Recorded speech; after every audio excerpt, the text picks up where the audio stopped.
Hello. അപ്പോൾ ഇതൊരു half day in my ലൈഫാണ്. അമ്മയുടെ കൂടെയുള്ള ഒരു ചെറിയ ഡേ ഇൻ മൈ ലൈഫ് കാണിക്കാമെന്ന് വിചാരിച്ചു. ആക്ച്വലി ഇത് ഇന്നലത്തെ വീഡിയോ ആണ്. ഇന്നലെ എഡിറ്റിങ്ങും കാര്യങ്ങളൊക്കെ കഴിഞ്ഞപ്പോഴത്തേക്കും ഇച്ചിരി ഡിലേ ആയിപ്പോയി. അതുകൊണ്ട് പിന്നെ ഞാൻ ഓർത്തു ഈ ഒരു ടൈമിലേക്ക് അപ്ലോഡ് ചെയ്യാമെന്ന്. ചായയുടെയൊക്കെ കഴിഞ്ഞ് ഞാനിങ്ങനെ പുറത്ത് കറങ്ങി നടന്നപ്പോഴാണ് അശോകജത്തിനെ കണ്ടത്. അതായത് കുറുക്കുണ്ടാക്കാനായിട്ട് നല്ല സെറ്റായിട്ട് നിൽപ്പുണ്ട്. അടുക്കളയിലേക്ക് ചെന്നപ്പോഴത്തേക്കുണ്ട് ചേച്ചി കരിമീനും ചെമ്മീനും കൊണ്ടുവന്നിട്ടുണ്ടായിരുന്നു. എനിക്ക് ഇഷ്ടമാണ്, ഈ രണ്ട് ഫിഷും എനിക്ക് ഇഷ്ടമാണ്. ഞാൻ വരുന്ന ടൈമിലേക്കൊക്കെ അവർ വാങ്ങിക്കാറുണ്ട്. പിന്നെ ഈ കരിമീനിന് ജീവനുണ്ടെന്ന് അമ്മ പറഞ്ഞിട്ടുണ്ടായിരുന്നു. എന്നിട്ട് എന്നെ ചേച്ചീനെ അച്ഛനെയും കൂടെ അടുത്ത് തന്നെ അമ്മ പിടിച്ചു നിർത്തി. കുറേ നേരം ഞങ്ങൾ അനങ്ങുന്നുണ്ടോയെന്ന് നോക്കി. ഇപ്പം കാണിക്കാമെന്ന് പറഞ്ഞിട്ട് കുറച്ച് നേരം കഴിഞ്ഞിട്ടും അനക്കമൊന്നുമില്ല. അത് ചത്തു കഴിഞ്ഞ് പിന്നെ എൻ്റെ അമ്മ തട്ടിയൊക്കെ നോക്കി നോക്കിയിട്ട് പിന്നെ അനങ്ങുന്നില്ലെന്ന് കണ്ടപ്പോൾ പുള്ളി തന്നെ അതെടുത്ത് ഫ്രീസറിലേക്ക് വെച്ചു. അങ്ങനെ കുറച്ചു നേരം കഥയൊക്കെ പറഞ്ഞ് നിന്ന് കഴിഞ്ഞപ്പോഴത്തേക്കും ചേച്ചി ശംഖുപുഷ്പം ഞങ്ങളുടെ പറമ്പിൽ നിന്ന് പറിച്ചുകൊണ്ട് വന്നിട്ടുണ്ടായിരുന്നു. ഇത് ചൂടുവെള്ളത്തിലേക്ക് ഡിപ്പ് ചെയ്ത് കഴിഞ്ഞ് തണുത്ത് കഴിയുമ്പോൾ അല്ലെങ്കിൽ ഇളം ചൂടോടെ നമുക്ക് കുടിക്കാം.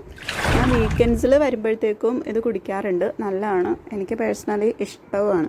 ഇവിടെ വീട്ടിൽ വന്നു കഴിയുമ്പോഴത്തേക്കും ഞാൻ അമ്മേനെ സഹായിക്കാറുണ്ട്. എറണാകുളത്ത് ഒറ്റയ്ക്ക് വർക്ക് ചെയ്തിട്ടാണെന്ന് തോന്നുന്നു. എനിക്കിപ്പോൾ വീട്ടിൽ വന്ന് അമ്മയുടെ കൂടെ ജോയിൻ ചെയ്ത് എന്തെങ്കിലുമൊക്കെ കുക്ക് ചെയ്യാനായിട്ടൊക്കെ ഇഷ്ടമാണ്. ലഞ്ചിന് എന്താണെന്ന് ചോദിച്ചപ്പോഴത്തേക്കും ബീട്രൂട്ട് തോരൻ ഉണ്ടാക്കാമെന്ന് അമ്മ പറഞ്ഞിട്ടുണ്ടായിരുന്നു. അപ്പോൾ പിന്നെ ബീട്രൂട്ട് ഞാൻ തന്നെ പ്രിപ്പയർ ചെയ്യാമെന്ന് വിചാരിച്ചു. അങ്ങനെ അത് രണ്ടെണ്ണം എടുത്ത് കുറച്ച് നേരം ചിരണ്ടി കൊടുത്തു. പിന്നെ രണ്ടെണ്ണം ഞാനൊരു സ്കിൻ കെയറിന് വേണ്ടി മാറ്റി വെച്ചിട്ടുണ്ടായിരുന്നു.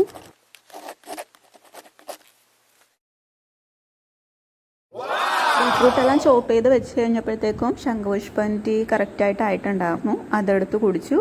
പിന്നെ ഞാൻ ബീട്രൂട്ട് ഉണ്ടാക്കാമെന്ന് വിചാരിച്ചു. ഈ 4 ഇൻഗ്രീഡിയൻസ് മതി നമുക്ക് അതിന് വേണ്ടിയിട്ട്. ആദ്യം ഒരു പാൻ വെച്ച് അതിലേക്ക് എണ്ണ ഒഴിച്ചിട്ട് പിന്നെ കടുക് പൊട്ടിച്ച് പിന്നെ സവോള ഇട്ട് കൊടുക്കുക. സവോള ജസ്റ്റ് ഒന്ന് നല്ല രീതിയിൽ വഴന്ന് വരുമ്പോഴത്തേനും ഉപ്പിട്ട് കഴിഞ്ഞാൽ സവോള പെട്ടെന്ന് ആയിക്കിട്ടുമെന്ന് പണ്ടാരം അറിഞ്ഞിട്ടുണ്ട്. എൻ്റെ അമ്മ അത് ഫോളോ ചെയ്യുന്നുണ്ട്. സോ ഞാനും ഫോളോ ചെയ്യുന്നുണ്ട്. പിന്നെ മുളക് ഇട്ടിട്ടുണ്ടായിരുന്നു. അത് കഴിഞ്ഞൊന്ന് ആയി വരുമ്പോഴത്തേനും ഇതേപോലെ ബീട്രൂട്ട് ഇട്ട് കൊടുക്കുക. ബീട്രൂട്ട് ഇട്ട് നല്ലോണം ഒന്ന് ഇളക്കിയിട്ട് അടച്ചു വെക്കണം. അടച്ചു വെച്ച് കഴിഞ്ഞാൽ പെട്ടെന്നായി കിട്ടും.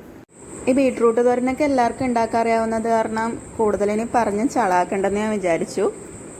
എന്നാലും ഇനി ലാസ്റ്റത്തെ സ്റ്റെപ്പും കൂടി ഒന്ന് കാണിച്ചേക്കാം. ജസ്റ്റ് പച്ചത്തേങ്ങയാണ്, അതും കൂടി ഇട്ട് കഴിഞ്ഞാൽ പരിപാടി കഴിഞ്ഞു, കറി റെഡി.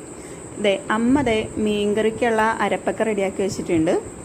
അയ്യോ, മീൻകറി അല്ല കേട്ടോ, ചെമ്മീനാണെന്ന് എടുക്കുന്നത്. മീനെടുത്ത് അമ്മ പാത്ത് വെച്ചു.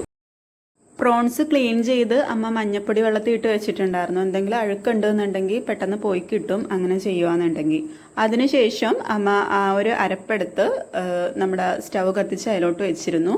അപ്പോൾ നല്ലോണം ഒന്ന് തിളച്ച് വരുന്ന ടൈമിലേക്ക് വേണം ഈ ഒരു പ്രോൺസ് അതിലേക്ക് ഇട്ട് കൊടുക്കാനായിട്ട്.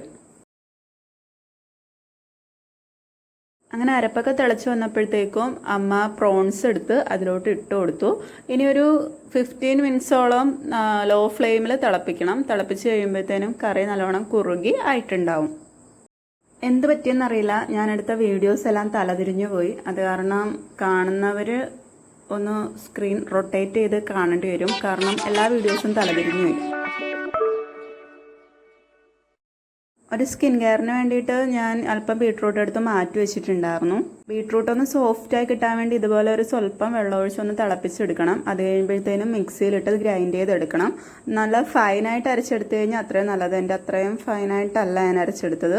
അതിനുശേഷം അതിന് ഐസ് ക്യൂബ്സ് ആക്കാൻ വേണ്ടിയിട്ട് ഒരു ഐസ് ട്രേയിലേക്ക് ഇതേപോലെ ഒഴിച്ചു വെക്കുക. ആവശ്യമുള്ള ടൈമിൽ ക്യൂബ്സ് എടുത്ത് മെൽറ്റ് ചെയ്ത് കഴിഞ്ഞാൽ ഇതേപോലെ നമുക്ക് കുടിക്കാം. നല്ലൊരു റീഫ്രഷിംഗ് ആണ്. പിന്നെ ഉച്ചയായപ്പോഴത്തേനും ഞാൻ 2 കറിയും കൂട്ടി ചോറ് കഴിച്ചു. അപ്പോൾ അത്രയേ ഉള്ളൂ.